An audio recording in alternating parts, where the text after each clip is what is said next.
এখন থেকে যদি কোনো খেলোয়াড়দেরকে কেউ বিয়ে করতে যায়, আমার মনে হয় তারা প্রথম শর্ত দিবে, সব সম্পদ তোমার নামে থাকতে হবে, অন্য কারো নামে থাকা যাবে না। আমরা মরক্কোর ফুটবলার এবং হার্দিক পান্ডিয়ার থেকে এটা মোটামুটি শিখছি যে কিভাবে বউয়ের থেকে সম্পদ বাঁচানো যায়। গত সপ্তাহে সবচেয়ে নির্মম একটা ঘটনার সাক্ষী হয়েছে পৃথিবী এবং শিকার হয়েছে ম্যান সিটির সাবেক স্ট্রাইকার কায়েদো। আপনাকে বলি, আপনার কয়টা সন্তান?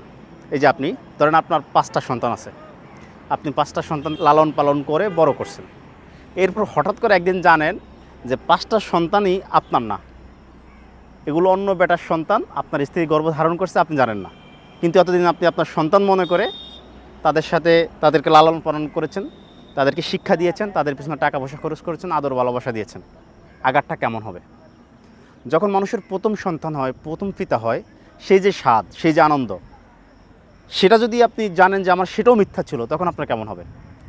ম্যান সিটির সাবেক স্ট্রাইকার কায়েদো গত সপ্তাহে এমন একটা ঘটনার শিকার হয়েছে। তার 3টা সন্তান, 3টা সন্তানই এখন মাশাআল্লাহ অনেক বড়। সে বড় হওয়ার পর জানতে পারছে যে এই 3টা সন্তানই তার না, এগুলো হচ্ছে তার বউ ডোরির প্রেমিক টবির। টবিক হচ্ছে একজন ব্রিটিশ ধর্মযাজক। তো সে প্রত্যেকবারই বলছে এগুলো তোমার সন্তান, তোমার সন্তান আমার পেটে আছে, ভালোবাসা দিছে এবং বলছে যে তুমি প্রথম বাবা হইছো। কিন্তু একটার সাথেও কায়েদোর ডিএনএ মিল নেই এবং প্রত্যেকটা হচ্ছে কার সন্তান? টবির সন্তান। এই যে আশ্চর্য একটা প্রতারণা, যার সাথে জীবনের একটা বিশাল অংশ শেয়ার, যাকে নিজের জীবন জমা দেওয়া যায়, সেই স্ত্রী যদি গোপনে স্বামীর সাথে এত বড় একটা প্রতারণা করে, এবং সেই প্রতারণাটা কীরকম? আপনি পিতা হয়েছেন সেই সংবাদটাও মিথ্যা এবং তার স্ত্রী থাকা অবস্থায় অন্য কারোর সন্তান হয়েছে।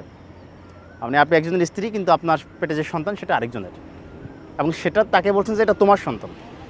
এই যে একটা বিশাল কষ্ট, সেই কষ্টে শিকার হওয়ার পর সে যখন দুঃখে কষ্টে তার যে সন্তানদের সাথে সুখের ছবি ছিল সেগুলো তার সোশ্যাল হ্যান্ডেল থেকে সে ডিলিট করে দিচ্ছে, তখন ওই যে নির্লজ্জ ডোরি সে কী করছে? উকিল হায়ার করছে। উকিল হায়ার করে এখন তার সম্পদের যে অর্ধেক, টোটাল সম্পদের অর্ধেক সে দাবি করতেছে। চিন্তা করেন। এবং সবচেয়ে জঘন্যতম ঘটনা হচ্ছে কায়েদোর টাকা দিয়ে তার প্রেমিককে সে দুইটা মার্সিডিজ গাড়ি গিফট করছে। 2টা মার্সিডিজ গাড়ি গিফট করছে জামাইয়ের টাকায় প্রেমিকাকে। এবং উকিল হায়ার করছে যে ডিভোর্স করবে, সে জামাইকে ডিভোর্স সে দিয়ে দিবে, এই জামাই লাগবে না, ডিভোর্স দিয়ে সে অর্ধেক সম্পদ সে নিয়ে যাবে। মানে জামাই এতদিন যা কামাইছে সে ফকির হয়ে যাবে।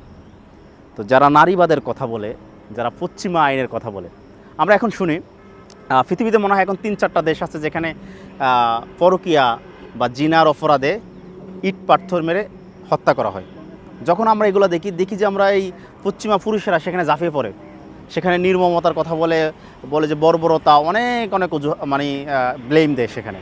কিন্তু তারা যে এই নারীবাদের কারণে কত বড় নির্মমতার, কত বড় জঘন্য অপরাধের শিকার হচ্ছে, তারা আসলে সেটা জানে না। তো সবাই ভালো থাকবেন, সাবধান থাকবেন, এবং সম্পদের হিসাব নিকাশ নারীবাদের চিন্তা যারা করেন, যারা বাংলাদেশ ও নারীবাদের সেই পশ্চিমা কালচারটা চালু করতে চান, তারাও একটু সতর্ক থাকবেন। ধন্যবাদ।